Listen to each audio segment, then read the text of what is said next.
بازداشت دو باند کیسه‌بران و سرقت موترها در کابل.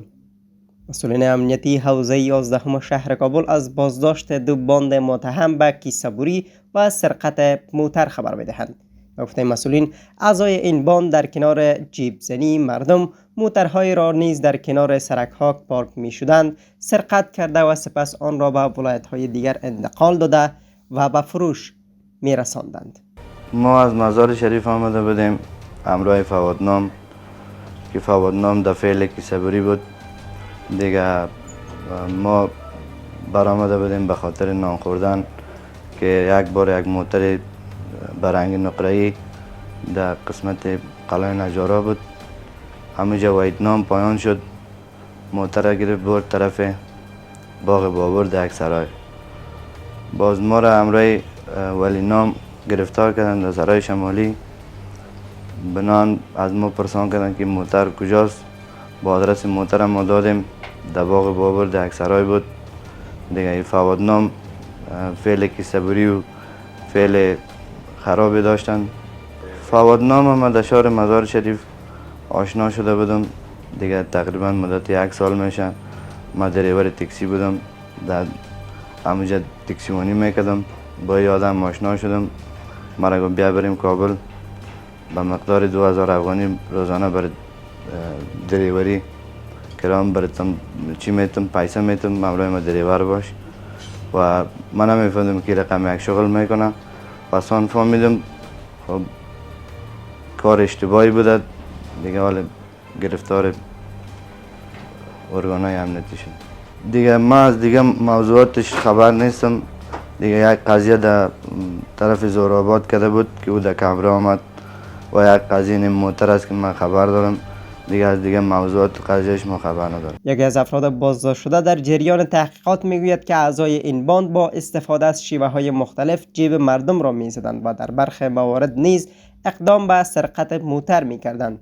مسئولین می‌افزایند که یک تن دیگر که پیش از این در مزار شریف متهم به سرقت موتر بود، در کابل نیز در پیوند به این پرونده بازداشت شده است.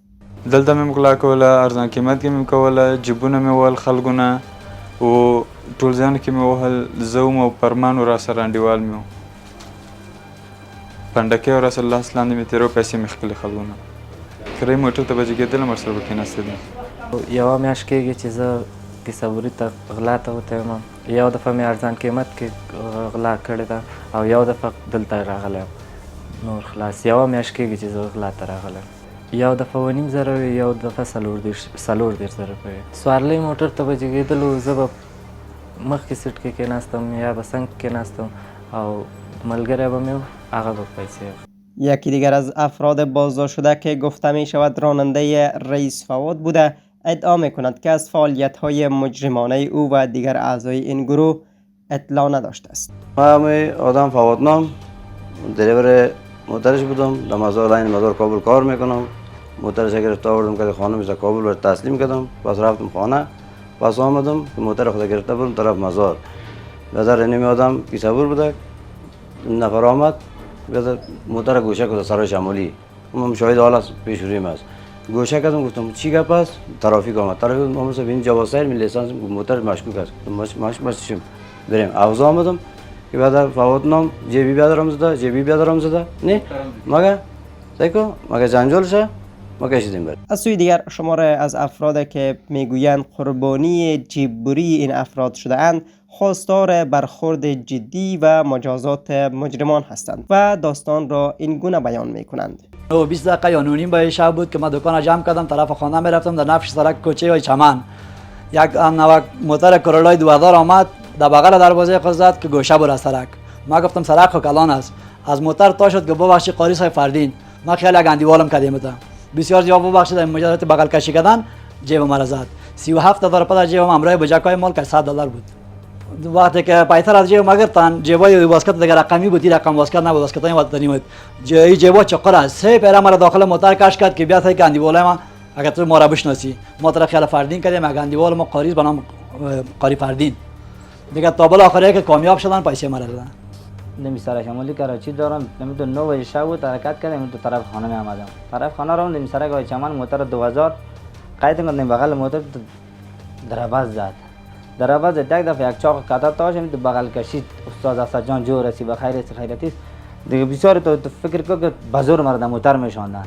آجی خودش کش میکردن به عمر سونو موتر کش میکردن. 5-6 پیرمی رقم کردن. پیسه مکمل گرفتن.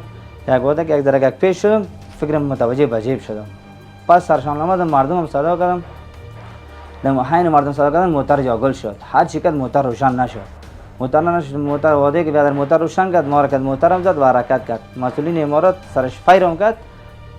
در غیر دو مثال نشدن و فرار کردن. مسئولین امنیتی حوزه 11 شهر کابل میگویند این افراد از چندین ماه به این سو در بخش‌های از شهر کابل فعالیت داشته و در پیوند به سرقت‌های متعدد شکایت‌های نیز علیه آنان ثبت شده است. څلور غله دا راغلي ول مزار نه دلته دوی د کسبري کوله هم د غلاو د موټر دایم کوله نو دا 2 ورځې مخکې بیا دلته یو سراچه موټر نوز ده هغه چالان ده او دوی نیولی و هغه بولی و ومې اوزې ته انتقال کړی و. بیا چې کله ملګرو کمرې اوپسې چک کړې بیا خلک راغله عریضه اوزې ته وکړله مراجعه وکړله بیا ملګرو ورپسې کمرې چک کړلې او دا خلک هم ګیر کړل 2 کسان هم ګیر کړل او 2 کسان تحت کشف لاندې دي او 2 نور کسبران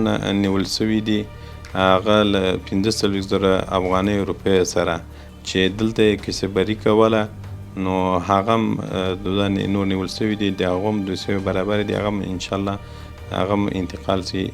پرونده افراد بازداشت شده برای بررسی های بیشتر و طی مراحل قانونی به مراجع مربوطه سپرده شده است.